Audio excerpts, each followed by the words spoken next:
343 has released a development update for the Master Chief Collection for the month of May 2020. I'll be going over the development update in this video. Also, some of the things that might include Halo 3, the Halo 3 flighting, how to join the flighting program if you want to be participating in it, and all that good stuff, so be sure to stick around for that.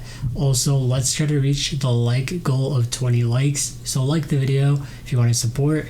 Also, if you want to watch more videos like this weekly, I do Halo videos weekly, then be sure to subscribe. With that being said, let's get into the video. She wants some more.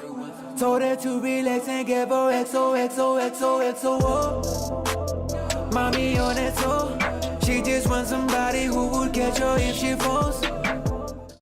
Every month, 343 announces a development update, which is pretty much just to analyze everything that has happened and pretty much outline the plans going forward.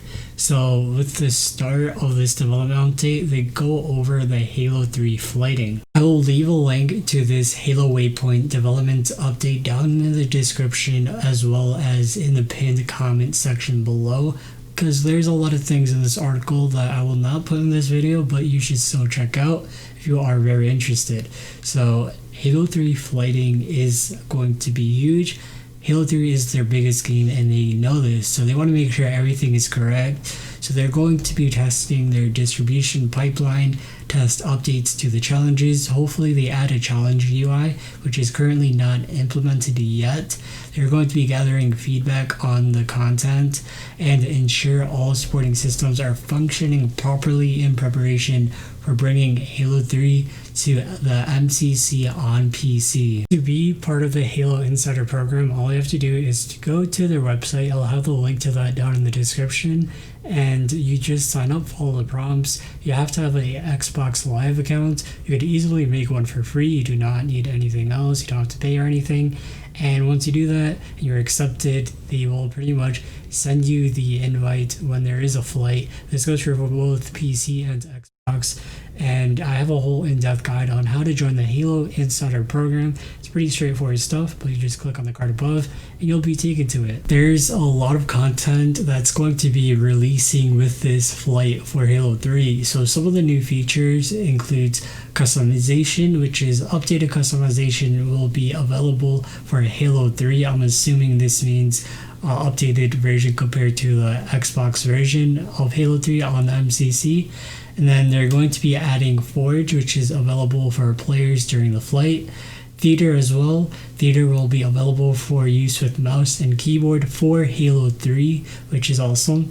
Challenges, the complete challenge system, including the challenge hub screen, will be available for the first time in this flight. So we're finally going to be able to see what the challenges are, how the challenge UI looks like within this flight. The campaign will be available during this flight for testing. So the campaign missions include Sierra 117, the Storm, the Ark, the Covenant, and Halo. But if you've never played Halo 3 before, I suggest you staying away from these missions because these are not the starting missions, so you will have major spoilers and you will experience the final mission. So if you don't want to do that, hold off on that.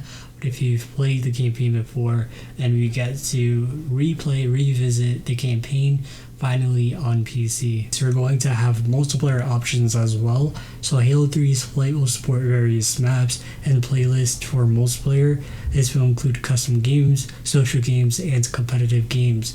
So some of those games are going to be for social, competitive, and so for social games we have 4 versus 4, 8-player free-for-all, 12-player infection, 8 versus 8. For competitive, we have Halo 3 Team Hardcore 4v4, H3 Team Slayer 4v4, H3 Team Doubles 2v2. And for the Halo 3 multiplayer maps we're going to be playing these modes on are Construct, Guardian, Last Resort, Narrows, Sandtrap, The Pit, Valhalla, Foundry, Standoff, Avalanche, Sandbox, and Heretic. 343 has also given us a breakdown on what settings and options will be supported within the Halo 3 flight. So such settings include the controls, where you could configure mouse and keyboard and configure gamepad, settings for video, which include field of view, vehicle field of view, gamma, window mode, aspect ratio, resolution scale, VSync, HUD anchoring, unified metal display, frame rate limit, and graphics quality. For the audio, the settings include game volume, including menu music volume, game music volume, effects volume, voice chat volume, also the voice chat channel, push-to-talk voice chat, and multiplayer game sounds. The settings for gameplay, which include crosshair position, show invite notifications, enemy player name color, multiplayer game timer, and credits. For the settings, we have network, which include network and relays. For the accessibility settings, we have subtitles, change of language, convert text to speech, and convert speech to text. So the next part of the article is called The Life of a Bug. It's a very extensive part, so I'm not going to go into detail for it for the sake of this video.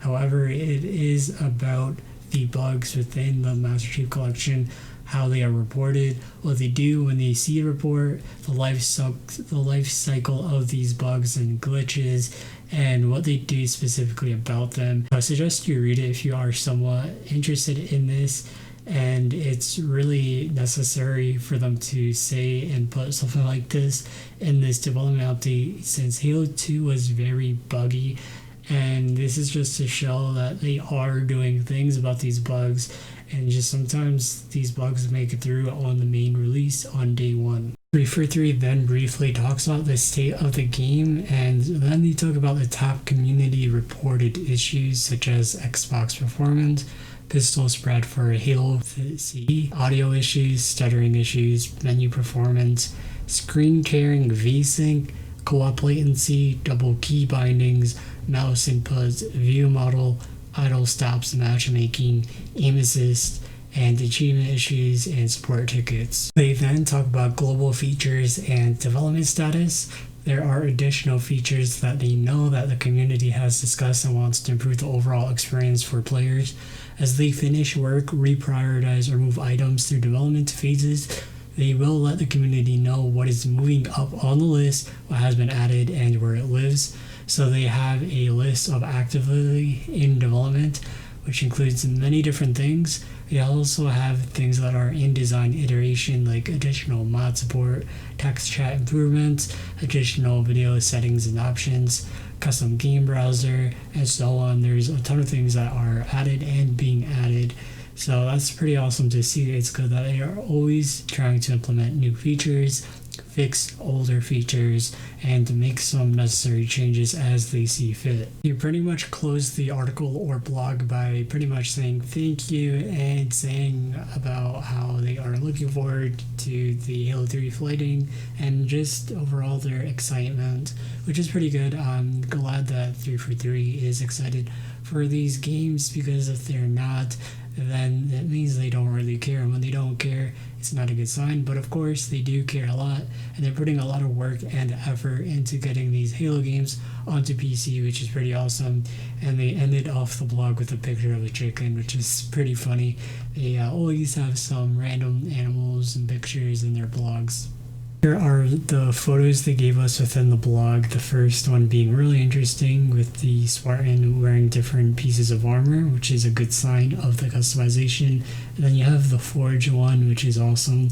We are going to have Halo 3 Forge, which I wasn't expecting to have within the Master Chief Collection. I'm really excited for that, as it brings a lot of possibilities for people who are playing on PC on the Master Chief Collection. From the first day the Master Chief Collection released on Xbox, there was a huge lack of customization, game modes, and all that stuff, and it's good to see that 343 is finally implementing those new things. Well, they're not really new, but these things that should have been in originally are finally being added into the collection, and it revitalizes the collection in a whole new way. And it's a good thing to have when you're bringing the collection, a huge collection of great games, to PC, and especially like Forge mode. It's huge. Forge mode, you could do so much, and when you put it on PC, there's a whole mod community that has a ton of abilities that they could use with a thing like, or a sandbox like Forge mode. And also, real briefly on the customization, I wasn't expecting them to finally add the really in-depth customization older Halo games had, like Halo 3. And with these screenshots and with their talk with adding and changing the customization, it's a good sign, and I'm glad they're finally doing that. I'm excited the most for the Halo 3 multiplayer. Let me know down in the comments what you're excited the most for with Halo 3 coming to PC. With that being said, I will see you in the next video. Peace.